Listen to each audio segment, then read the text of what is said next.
Hey there guys, James here, and welcome once again to the Movie Addiction. Today I'm going to be reviewing, I don't know if you got that little hint there, today I'm going to be reviewing the terrible, the oh-so-pointless, The Angry Birds movie. 3, 2, 1, action. Angry Birds movie features the voices of Jason Sudeikis, Josh Gad, Peter Dinklage and Danny McBride. Jason Sudeikis plays the voice of Red, a angry bird. Obviously, that was kind of mandatory to the entire movie, really. And he has kind of distanced himself to the rest of the people in this town, but he's also very, very lonely, and he feels like an outcast to the rest of his bird people. And whereas everyone else is kind of happy and upbeat, Red is very cynical and has an anger management issue, and so early on in the movie he is issued into anger management class. Yeah.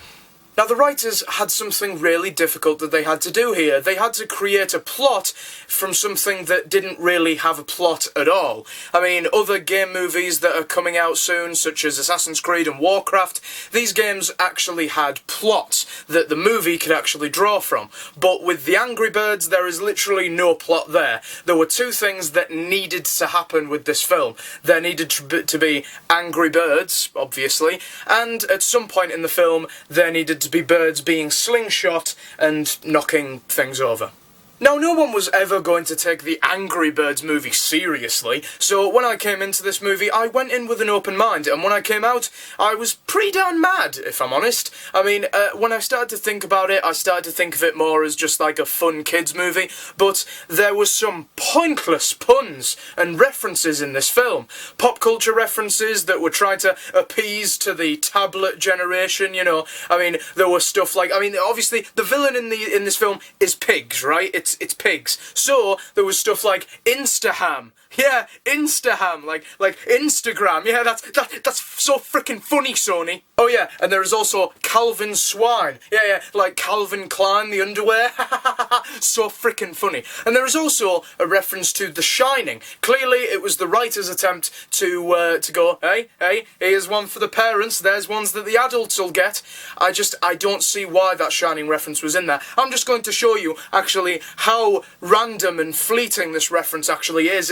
It's not organic to the rest of the movie at all. It is completely random and out of the blue. Yeah, Red, the bird, is opening a door and he's snooping about the pig's ship or whatever, and there are two pigs down the bottom of the hallway, and it looks like the hallway from The Shining when that kid is riding down on his little plastic bike, and he's, you know, and he sees the ghosts of those two twins. There are two green pigs, and they're dressed up like those twins, and they're going, red rum, red rum. And yeah, what makes it even more funny, is the fact that they're saying red rum, and the character that's opening the door is called Red.